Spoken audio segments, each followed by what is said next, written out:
بسم الله الرحمن الرحيم. الحمد لله والصلاة والسلام على سيدنا رسول الله صلى الله عليه وسلم، وبعد. تزكية النفس لكل مسلم أحد مطالب الشريعة الإسلامية الغراء. ولتعلم أيها المسلم الكريم أن تزكية النفس من أسباب بعثة النبي محمد صلى الله عليه وآله وسلم. يقول الله تعالى: هو الذي بعث في الأميين رسولا منهم يتلو عليهم آياته ويزكيهم. والتزكية تعني تطهير النفس من المعاصي والذهاب بها نحو الطاعات ونحو الخيرات. كيف تزكي نفسك في شهر رمضان المبارك؟ ب4 خطوات. هيا بنا نتابع.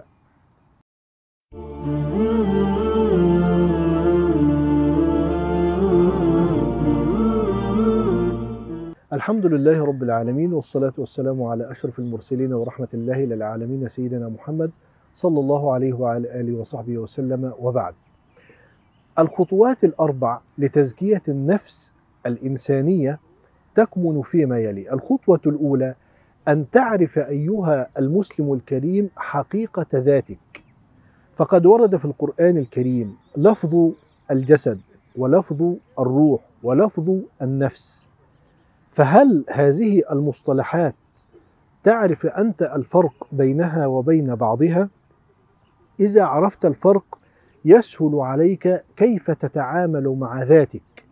أولا، فيما يتعلق بالجسد، الله سبحانه وتعالى من حكمته في خلقه أنه أول شيء يبدأ في خلقه في الإنسان هو الجسد. منذ آدم عليه السلام الذي خلقه من صلصال، وحتى الجنين الذي يخلق في بطن أمه يخلق أول شيء فيه الجسد. يقول النبي الكريم صلى الله عليه وعلى آله وصحبه وسلم: يجمع خلق أحدكم في بطن أمه 40 يوما نطفة، ثم يكون علقة مثل ذلك، ثم يكون مضغة مثل ذلك. هذا هو الجسد، أول شيء. هذا اللحم والعظم والشحم والدم أول شيء يخلق في الإنسان. معنى ذلك أن الجسد هذا الذي يكون بلا روح. ومن هنا نفهم أن الله سبحانه وتعالى عندما قبض نبي الله سليمان وهو على كرسيه قال: وألقينا على كرسيه جسدا لم يكن نفسا ولم يكن روح. لماذا؟ لأن الجسد الذي ألقي على الكرسي بلا روح. ثم تأتي الخطوة الثانية وهي الروح، التي قال فيها النبي صلى الله عليه وسلم: ثم يأتيه الملك فينفخ فيه الروح. ومعلوم أن الروح هذه من أمر الله سبحانه وتعالى. يقول الله تعالى في كتابه: ويسألونك عن الروح قل الروح من أمر ربي وما أوتيتم من العلم إلا قليلا. فهذه الروح من أمر الله لا يعلم حقيقتها ولا كنهها إلا الله سبحانه وتعالى. وهذه الروح هي التي تجعل الجسد يتحرك وتدب فيه الحياة. إذا اجتمعت الروح مع الجسد معا ننتقل إلى المرحلة الثالثة وهي النفس. يعني اجتماع الجسد والروح معا تسمى نفسا. والأنفس كما ورد في القرآن الكريم 3 أنواع. النوع الأول ونعوذ بالله منه النفس الأمارة بالسوء. قال الله تعالى: وما أبرئ نفسي إن النفس لأمارة بالسوء إلا ما رحم ربي. النفس الثانية النفس اللوامة التي تلوم صاحبها على فعل المعاصي أو تلومه على التقصير في الطاعات. قال الله تعالى في هذه النفس: بسم الله الرحمن الرحيم: لا أقسم بيوم القيامة ولا أقسم بالنفس اللوامة. وهذه النفس في المنزلة الوسط. أما أعلى مراتب الأنفس وهي النفس المطمئنة التي قال الله تعالى فيها: يا أيتها النفس المطمئنة ارجعي إلى ربك راضية مرضية فادخلي في عبادي وادخلي جنتي. فالخطوة الأولى أن تعرف ذاتك. هذا الجسد وهذه الروح. الجسد متطلباته الأكل والشرب، والروح متطلباتها الطاعة لله رب العالمين. إذا اجتمع الجسد والروح معا تسمى نفسا. وإذا كنت أنت نفسا انظر أنت من أي أنواع الأنفس. هل نفسك هذه من الأمارة بالسوء والعياذ بالله؟ أم هي من النفس اللوامة أم هي من النفس المطمئنة؟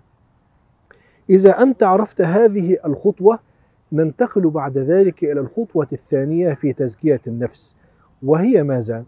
أن يعترف المسلم دائما بالتقصير في جنب الله سبحانه وتعالى، وخصوصا في شهر رمضان شهر الطاعات.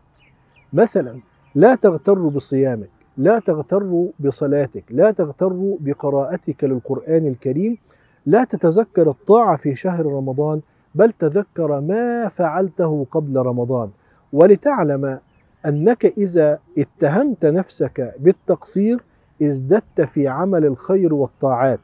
السيدة عائشة رضي الله عنها تقول عن قيام النبي صلى الله عليه وآله وسلم الليل حتى تفطرت قدماه، قالت: قلت يا رسول الله لما تصنع هذا وقد غفر الله لك ما تقدم من ذنبك وما تأخر؟ فقال النبي صلى الله عليه وسلم: أفلا أكون عبدا شكورا؟ فهذا الشكر لتلك الطاعة. فعليك أيها المسلم الكريم إذا أردت أن تزكي نفسك أن تتهمها بالتقصير في جنب الله سبحانه وتعالى لتزكو دائما بفعل الطاعات.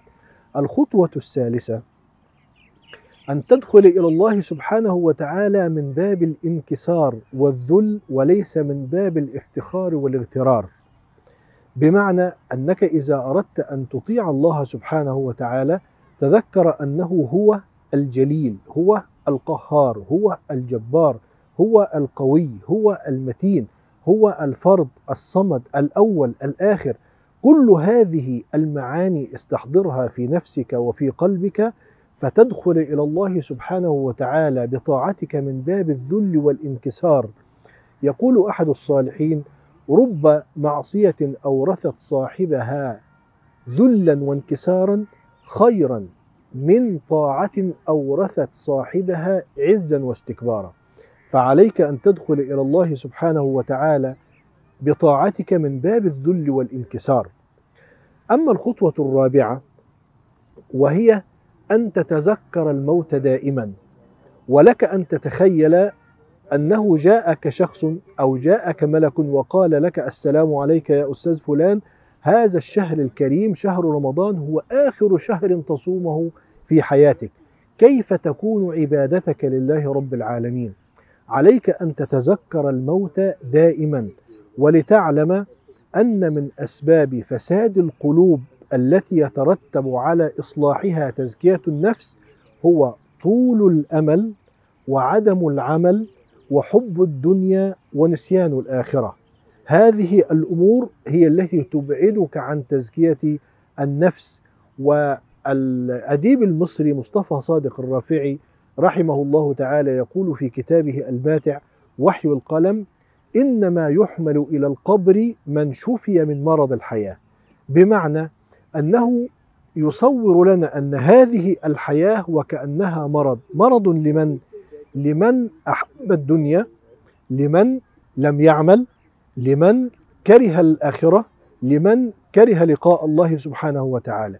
إذا الإنسان منا تذكر ورأى أن هذا الموت حق وأنه قادم وأنه لا بد وأن يلقاه يوما، فإنه في ذلك الوقت يستعد للقاء الله سبحانه وتعالى، وعندها يتجنب الأسباب التي تؤدي إلى مرض القلوب، وبالتالي تزكو نفسه التي هي مناط التكليف.